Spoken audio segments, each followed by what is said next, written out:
the blink of an eye, our 16-year-old daughter, Kaylee, was gone. She had just left our home to go to a Halloween party on October 28, 2017. They were only traveling a mile away, and it was through a residential area. It was 30-mile-an-hour road, and they were just a few blocks away from our home, and she took her seatbelt off. The car veered off the road just seconds later, and she was killed. She was ejected from the car. And her three friends that were in the car with her, they all walked away with minor cuts and bruises.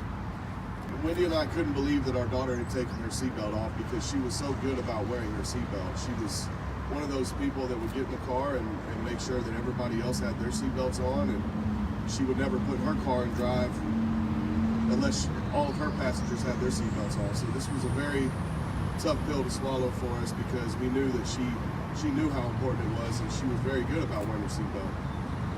But she let her guard down, and you know, a lot of us I think can relate to that because sometimes we get in familiar settings and we're close to home, or we're just going down the street, we're not going far, and sometimes we just get careless and let our guards down, as she did. Last year alone, 982 people in Texas who weren't wearing seatbelts died in traffic crashes.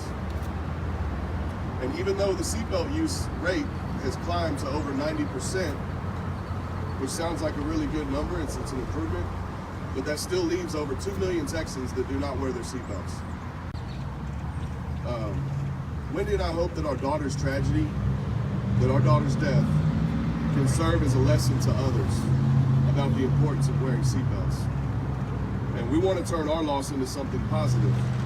And so we put our energies into helping build awareness for the importance of seatbelt use, and hopefully we can prevent another family out there from going through the same pain that my wife and I and our family are going through every day.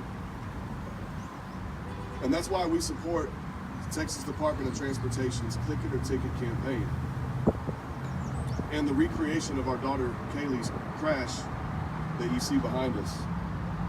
Because people need to realize that wearing a seatbelt is the single best thing you can do to protect yourself in a crash. I said last year in Harlingen, McAllen, and surrounding counties, there were 77 motor vehicle crashes in which people were not wearing seatbelts sustained fatal or serious injuries. These crashes resulted in 32 fatalities and 58 injuries. We believe wearing a safety belt could have resulted in drastically different outcomes. In Texas, state law says everyone in the vehicle must be secure with a seatbelt, whether they're sitting in the front seat or whether they're sitting in the back, no matter the time and date or the type of vehicle. Thanks for all you guys do. Thank you so much. Thank you so much. Thank you. Thanks for all you guys do.